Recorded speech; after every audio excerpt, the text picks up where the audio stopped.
Welcome to our channel. Today we how to configure financial reports with QuickBooks, detailed guide step by step clearly. Open QuickBooks and log in to your company file. Navigate to the Reports menu.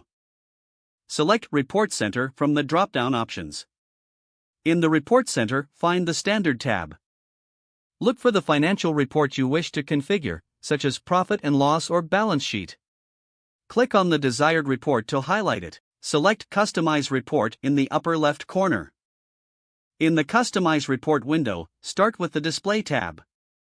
Choose the date range for your report from the Date drop-down menu. You can select all for a comprehensive overview or specify a custom range. Next, move to the Filters tab to refine the report further. Here, you can add filters like Account, Customer, or Class.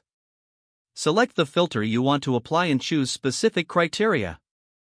To adjust columns, go to the Columns section in the Display tab. Check or uncheck the columns you want to include in your report. You can also rearrange columns by dragging them into your preferred order.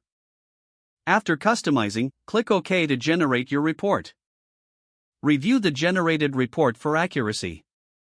If needed, go back to the Customize Report window for further adjustments.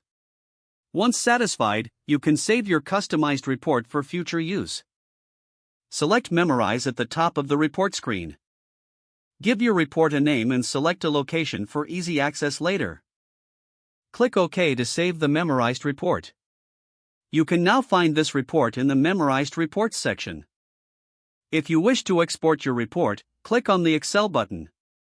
Choose to either create a new workbook or update an existing one. Follow the prompts to complete the export process. You have now successfully configured and customized your financial reports in QuickBooks. If the page does not load, refresh the browser or try again in a private or incognito window. Make sure you are using the correct email address, then retype it carefully to avoid small typos. Don't forget to like this video and subscribe to our channel for more step-by-step tech guides.